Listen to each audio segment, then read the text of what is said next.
Student, আমি প্রিয়াঙ্কা বৈদ্য চলে এসেছি আরেকটা নতুন ভিডিও নিয়ে। আজকে এটা নিয়ে আলোচনা করব এইচএস 2025-এর এবিটিএ টেস্ট পেপারের বায়োলজি সলিউশনগুলো আমি করিয়ে দিচ্ছিলাম। যারা রেগুলার বেসিসে আমার ক্লাসগুলো ফলো করছিলে তারা জানো যে আমি কিন্তু এমসিকিউ এবং 1 নম্বরের যে শর্ট কোশ্চেনগুলো সেগুলোর অ্যান্সার করিয়ে দিয়েছি। তো যারা দেখোনি অবশ্যই প্লেলিস্টের লিঙ্ক দিয়ে দিয়েছি ডেসক্রিপশন বক্সে, সেখান থেকে অবশ্যই দেখে নেবে। আজকে যেটা নিয়ে আলোচনা করব এসসি 103 নম্বর পেজের 2 মার্কসের প্রশ্ন। তো 2 আর 3 মার্কসের কোশ্চেন আনসারও আমি করিয়ে দিচ্ছিলাম। তো আমার গলার অবস্থা খুবই খারাপ, শুনে বুঝতে পারছো তোমরা, সেই জন্য আমি আলাদা করে 2 মার্কস আর 3 মার্কসটা করিয়ে দিচ্ছি, কারণ একটানা ভিডিও করতে একটু সমস্যা হচ্ছে। প্রথম যে প্রশ্নটা রয়েছে সেটা হচ্ছে ল্যাকটেশন কাকে বলে। এটা তোমরা পেয়ে যাবে হচ্ছে পেজ নাম্বার 146 নম্বর পেজে তোমরা পেয়ে যাবে দুগ্ধক্ষরণ, সেটাকেই ল্যাকটেশন বলে। স্তনগ্রন্থিতে দুগ্ধ উৎপাদন এবং ক্ষরণকে হচ্ছে ল্যাকটেশন বলে। ঠিক আছে, তারপরে যে প্রশ্নটা রয়েছে স্পারমাটোজেনেসিস কোথায় ঘটে। স্পারমাটোজেনেসিস হচ্ছে তোমরা পেয়ে যাবে 121 নম্বর পেজে। স্পারমাটোজেনেসিস ঘটে হচ্ছে শুক্রাশয়ে যে সেমিনিফেরাস নালিকার মধ্যে তোমাদের এই প্রক্রিয়াটা ঘটে। তারপর যেটা রয়েছে স্পোরোপোলেলিন কি, সেটা পেয়ে যাবে 2 নম্বর চ্যাপ্টারে। এবং 60 নম্বর পেজে তোমরা পেয়ে যাবে যে পরাগরেণুর একটা বাইরের স্তর রয়েছে, সেটাকে বহিঃস্তর বা এক্সাইন বলে। সেখান থেকে সেই জায়গাটা একটা রাসায়নিক পদার্থ দিয়ে গঠিত, তাকেই হচ্ছে স্পোরোপোলেলিন বলে। ঠিক আছে, একটি প্রকৃত ফলের উদাহরণ তোমরা আম বা জাম দিতে পারো। প্রকৃত ফল মানে হচ্ছে ডিম্বাশয় যদি ফলে পরিণত হয় তাকে বলে প্রকৃত ফল। ঠিক আছে, জিন মিউটেশন কি। জিন মিউটেশন তোমরা পেয়ে যাবে 426 নম্বর পেজে। যদি 7টা পাবলিকেশনের বই ফলো করো তাহলে পেজ নাম্বার মিলে যাবে, আর নয়তো স্ক্রিনশট নিয়ে লিখে নিতে পারো।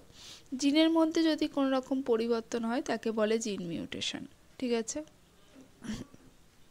এর সাথে যে প্রশ্নটা রয়েছে সহপ্রকটতার একটি উদাহরণ দাও। সহপ্রকটতার উদাহরণ হচ্ছে এবি ব্লাড গ্রুপ। ঠিক, আচ্ছা, নেক্সট প্রশ্ন হচ্ছে মাল্টিপল অ্যালিল কি। মাল্টিপল অ্যালিল মানে হচ্ছে আমরা জানি একটা জিন একটা চরিত্র নির্ধারণের জন্য দায়ী। একটা জিন বলতে দুটো অ্যালিলকে বোঝায়। ঠিক আছে, যখন একটা জিনের মধ্যে 2-এর বেশি অ্যালিল থাকে তাকে বলে হচ্ছে মাল্টিপল অ্যালিল। এর উদাহরণ তোমরা এবিও ব্লাড গ্রুপ দিতে পারো। ঠিক আছে, মেজর কার্ভ আর মাইনর কার্ভের মধ্যে পার্থক্য লেখো। 608 নম্বর পেজে পেয়ে যাবে। ঠিক আছে, মেজর কার্ভ মানে হচ্ছে যেগুলো বড় আকারের হয়। ঠিক আছে, ওজন বেশি হবে, বৃদ্ধির হার বেশি হবে, এবং এরা হচ্ছে বেশি গুণ সম্পূর্ণ, প্রোটিনের পরিমাণ বেশি থাকে, যেমন রুই কাতলা।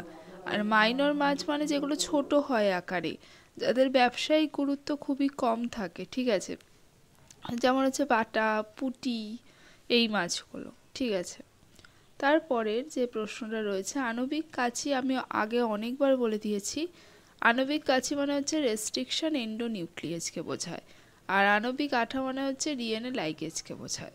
তো ডিএনএ লাইগেজ দেখো, যদি বলেছে কি তো অবশ্যই বলবে আণবিক আঠা। তো রেস্ট্রিকশন এন্ডোনিউক্লিয়েজ হচ্ছে কাটতে সাহায্য করে, ডিএনএর খণ্ড কাটতে সাহায্য করে। তো সেই খণ্ডগুলোকে জোড়া লাগাতে যে উৎসেচক কাজে লাগে তাকে বলে হচ্ছে ডিএনএ লাইগেজ। ঠিক আছে, তারপরে যে প্রশ্নটা রয়েছে হটস্পট হওয়ার শর্ত লেখো।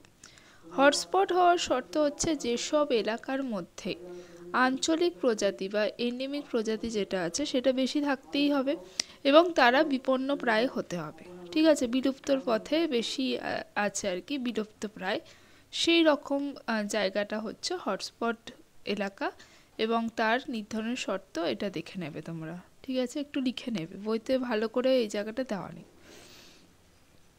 তারপর যে প্রশ্নটা আছে জীববৈচিত্র্যের গুরুত্ব। জীববৈচিত্র্যের গুরুত্ব তোমরা পেয়ে যাবে 864 নম্বর পেজে। তাহলে এই ছিল 2 মার্কসের প্রশ্ন। আমি একটানা বড় ভিডিও বানাতে পারছি না বলে তোমাদের ছোট ছোট করে পার্ট নিয়ে আসছি। তো 2 মার্কসের এটা কমপ্লিট করে দিলাম। এবার 3 মার্কস নিয়ে আসবো, আর আগেও বলেছি আমি প্রথম 15টা পেজ তোমাদের 2 মার্কস আর 3 মার্কস কমপ্লিট করে দেবো, এবং খুব তাড়াতাড়ি কমপ্লিট করে দেবো। তো দেখতে থাকো, আজকের মতো টাটা।